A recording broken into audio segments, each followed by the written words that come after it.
Hello friends, welcome back to my channel. My name is Danny, and today we are going to be talking about what I believe to be my favorite book of the year. So if you didn't guess by the thumbnail, that is The Book That Wouldn't Burn by Mark Lawrence. Look at this cover. I just absolutely love this cover. It's stunning.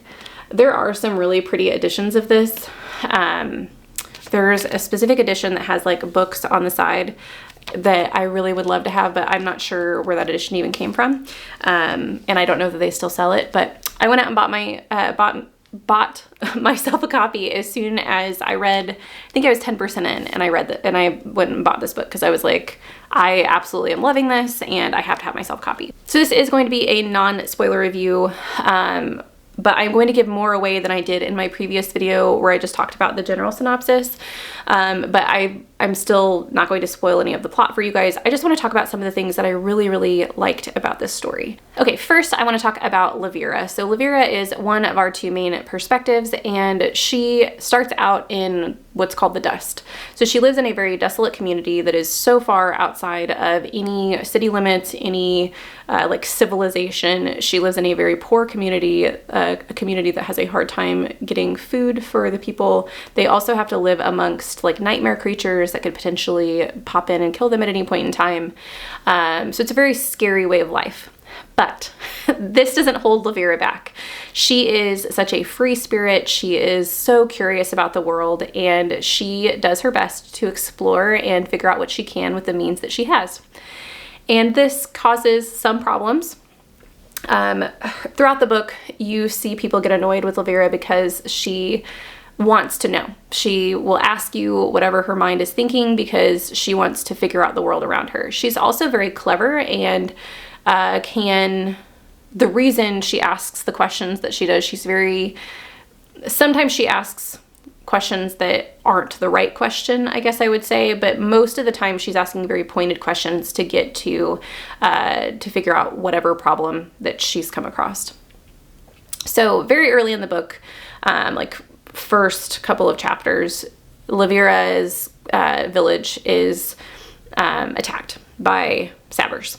And sabbers are like, I'll just call them the enemy for now. You guys will have to read the book to figure out more about them.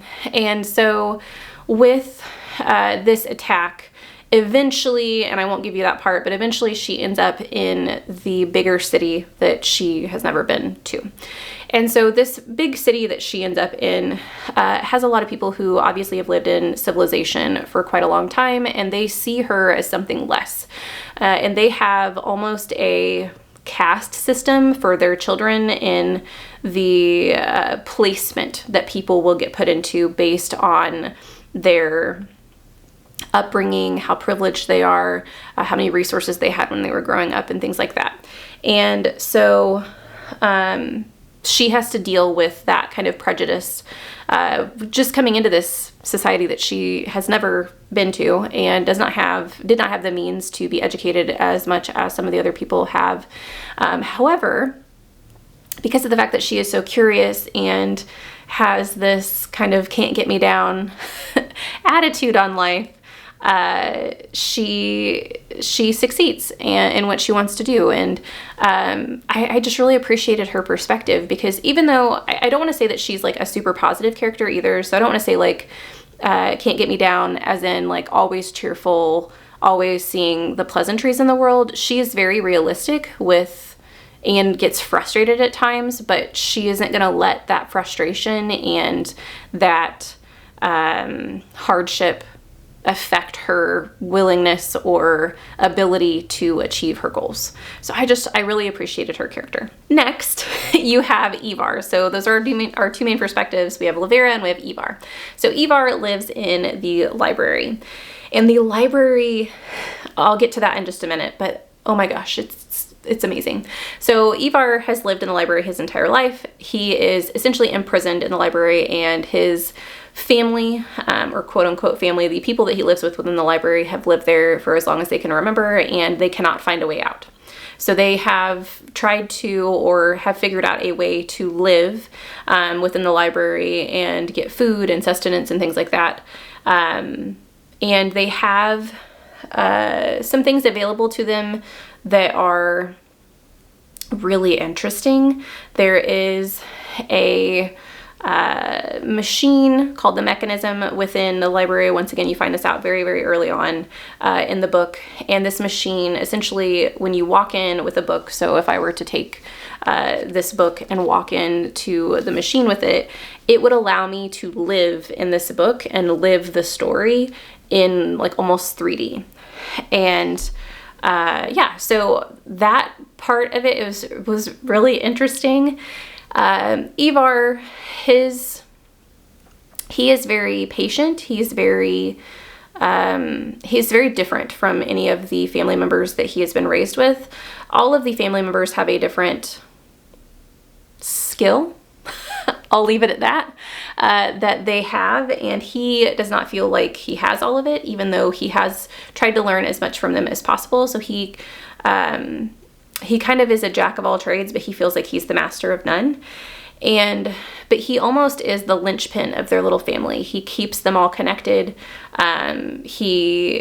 He loves them in his own way, and he will not give up on his dream of eventually getting out of the library and being able to live kind of a normal life, outside of the walls that he's been raised in. He's also seen as kind of a mediator within his family. So some of his family members don't necessarily get along, but like I said, him being kind of the linchpin, he is able to make his little family work for everybody. So he's a very supportive figure within his family, and then eventually within the story. And then I want to talk about the library. And once again, I'm not going to get into like major spoilers, but I just want to give you just a taste of what this library is. So the library is vast. Think mountainous. And it has so many different layers to it. And I've read some books that have libraries like this, but they are not described in the way that this library is. If you guys have ever read Piranesi and the house that Piranesi lives in, I think it was called a house, the cave system, or the house that he lives in at the very beginning, and you have all these different chambers, that is what the library reminded me of. And the amount of detail that gets put into the structure of the library, how it works, the history behind it, was so intricate and really well woven into the story. Oh, it was amazing. This book also had some really good messaging on knowledge and war. And I won't go into details as far as like what those messages were or how they came about. But as far as the knowledge aspect goes, it talks about, within the storyline, it talks about how knowledge can be dangerous, how it can be manipulated, how it can be useful at times. And the way that I didn't feel like a lot of books that have messages similar to the ones in this book feel a little preachy, and this didn't. It just felt like you were witnessing what was happening and you could draw from it your own conclusions to what you think is right, I guess. I don't want to say that it allows you to think for yourself. I'll leave it there. And then you do have within this society, as I mentioned before, Lavera's original community got attacked by Sabbers. And so you have this war going on in the background. And so you also have some messages and conversations about war within this book that are really interesting. And then this book also has a way of playing with time and how that connects to all of the messages and everything as well. But then within the library, the fact that the library is quote unquote timeless and ancient, you also get to see some really cool aspects of them playing with time within the storyline, which I just found fascinating. And then I know I already said this, but the story in and of itself I feel like the only word I can use to describe this is that it is interwoven within itself. You learn all of these things at the beginning, and even though the story gets bigger, I feel like each individual storyline gets woven in, and eventually you have this really intricate pattern where everything works together. This is a book I feel like if I read over and over again, I would find different details each time that would lead to what happens. And I just find that fascinating. I had a ton of fun with this.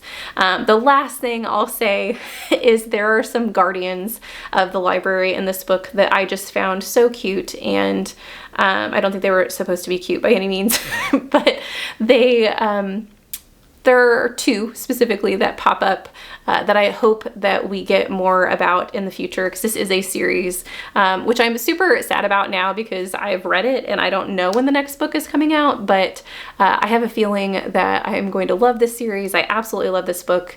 I do think that this will probably be my #1 book of the year, but we'll see. It's only August, so maybe I'll have somebody else or something else that will just blow me out of the water. But if this sounds at all fascinating to you, please give this book a try.